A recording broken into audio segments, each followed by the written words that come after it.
The Last Princess is a film based on Princess Deokai, who was the last princess of the Joseon dynasty in Korea.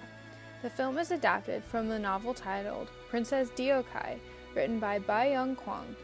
The story follows the princess's life between the 1920s and 1960s during the Japanese colonization of Korea.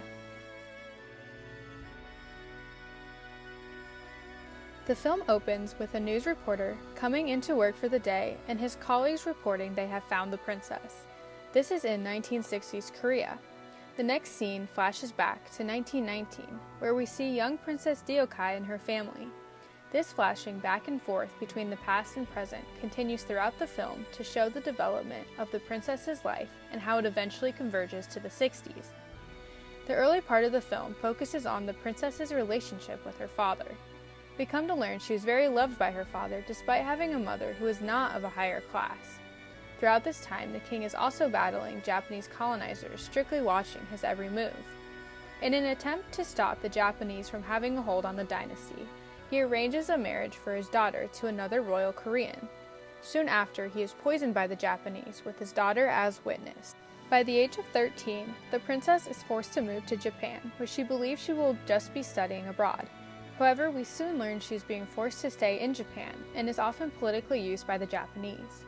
Her one glimmer of hope is that her would-be husband from the arranged marriage is enlisted by the Japanese army, but is secretly there to get the princess back to Korea.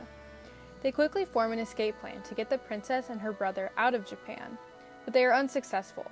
Soon after, she is forced to marry a prominent Japanese aristocrat and gives birth to her daughter. Several years later, Korea is granted sovereignty by the Japanese, so the princess and her daughter rush to return to Korea. Her attempt is unfortunately blocked by the Japanese, and she is once again held hostage in Japan. This is where we begin to see her mental health quickly deteriorate.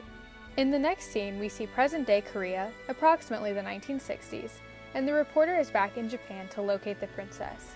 He arrives at a mental hospital to find the princess, who no longer remembers much of the past and can barely speak. She does, however, recognize the reporter, who we learn is the man she was to marry and attempted to help her escape several years ago. After much negotiation, he is given permission to bring the princess home. The film comes to an end with the princess returning to Korea.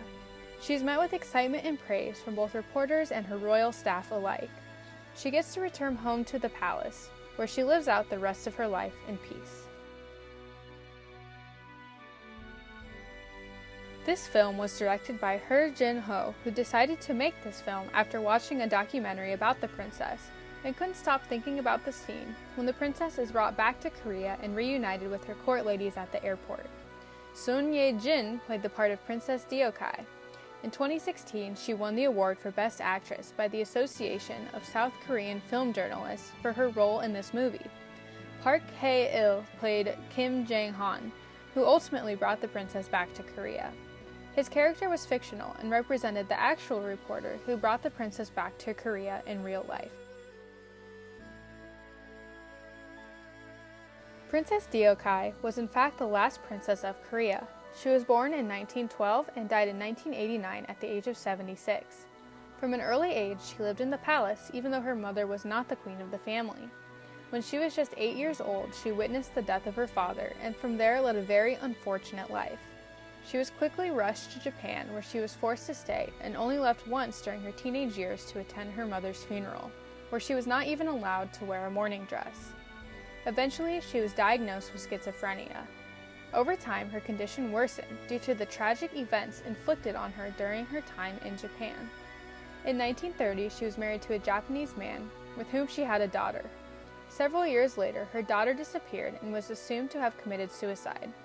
In 1945, she was put into a mental hospital after not being able to return to a freed Korea.